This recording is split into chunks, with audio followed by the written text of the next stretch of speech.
Welcome to Beginnerskitchen. இன்னைக்கு நம்ம homemade granola recipe பார்க்க போறோம்.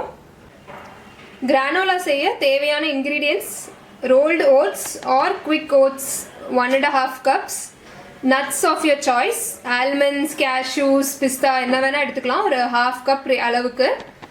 அப்புறம் seeds, flax seeds, sunflower seeds, pumpkin seeds, any seeds. நான் வந்து இன்னைக்கு sunflower and pumpkin seeds எடுத்துர்க்கேன். அப்புறம் raisins, black raisins. அதுக்கப்புறம் ஸ்வீட்னிங்க்கு jaggery 1/4 cup, honey 1/4 cup, vanilla essence 1 teaspoon, cinnamon powder 1 teaspoon, butter 1 tablespoon. இப்போ நட்ஸை வந்து லைட்டாக ஒரு 2-3 பீசஸாக வர மாதிரி பிரேக் பண்ணிவிட்டு அதுக்கப்புறம் மிக்ஸ் பண்ணிக்கலாம். இப்போ நம்ம உடச்சி வச்ச நட்ஸ் அப்புறம் ஓட்ஸ் அந்த சீட்ஸ் எல்லாம் போட்டு ஒன்றா மிக்ஸ் பண்ணிக்கலாம். அது கூட இந்த வச்சுருக்க சின்னமன் பவுடரையும் போட்டு மிக்ஸ் பண்ணிக்கலாம். ரெய்சன்ஸ் வந்து கடைசியாக போட்டுக்கலாம்.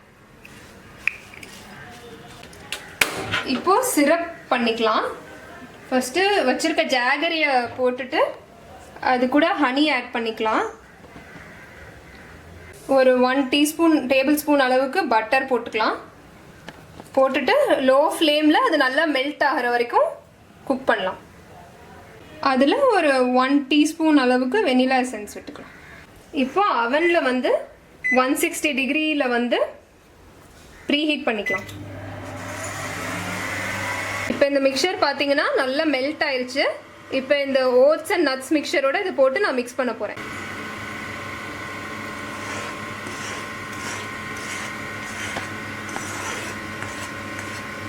இப்போ எல்லாத்தையும் ஒன்றா ஃபுல்லாக மிக்ஸ் பண்ணிடலாம். மிக்ஸ் பண்ணிவிட்டு நம்ம இதை பேக் பண்ண போகிறோம். ஒரு பேக்கிங் பேன் எடுத்துகிட்டு அதில் பட்டர் வச்சு லைட்டாக க்ரீஸ் பண்ணிக்கோங்க. பேக்கிங் பேனில் வந்து போட்டுடலாம். போட்டு ஜஸ்ட் மைல்டாக லெவல் பண்ணி விட்டுடலாம். இப்போ இதை நல்லா அப்படி லைட்டாக ப்ரெஸ் பண்ணி லெவல் பண்ணி அவனில் வச்சு பேக் பண்ணிடலாம். 160 டிகிரியில் வந்து ஒரு 10 மினிட்ஸ் பேக் பண்ணிவிட்டு அப்புறம் திருப்பி ஒரு வாட்டி எடுத்து மிக்ஸ் பண்ணி இன்னொரு 10 மினிட்ஸ் பேக் பண்ணிவிட்டு இந்த ஓட்ஸ் வந்து நல்லா க்ரன்ச்சி ஆகிற வரைக்கும் நம்ம பேக் பண்ண போகிறோம். நம்ம 20 மினிட்ஸ் டைம் செட் பண்ணியிருக்கேன். ஃபஸ்ட்டு ஒரு 10 மினிட்ஸ் பேக் பண்ணிவிட்டு இடையில ஒரு 10 மினிட்ஸில் நடுவில் திருப்பி எடுத்து ரோல் பண்ணிவிட்டு மறுபடியும் ஒரு 10 மினிட்ஸ் வச்சு பேக் பண்ண போகிறோம். இப்போ 10 மினிட்ஸ் ஆயிடுச்சு. நான் இதை எடுத்து ஒரு வாட்டி ரோல் பண்ணிவிட்டு மறுபடியும் இன்னொரு 10 மினிட்ஸ்னு கிடையாது, அது கிறிஸ்பி ஆகிற வரைக்கும் இன்னொரு 5 to 10 மினிட்ஸ் வைக்க போகிறேன். இப்போது யம்மியான ஹோம்மேட் கிரானுலா ரெடி. இதில் நான் கடைசியாக ரெய்சன்ஸ் வந்து ஆட் பண்ணியிருக்கேன் பேக் பண்ணதுக்கப்புறம் ஃபைனலாக. இதோட ஈட்டிங் ஆப்ஷன்ஸ் பார்த்தீங்கன்னா அப்படியே சாப்பிடலாம், இல்லை you can mix it with milk. அப்படி இல்லைன்னா பால்ஸோ இல்லை ஏதாவது ஸ்கொயர் ஷேப்லேயோ இது பண்ணி ஃப்ரிட்ஜில் வச்சு பார்ஸ் மாதிரியும் சாப்பிட்லாம்.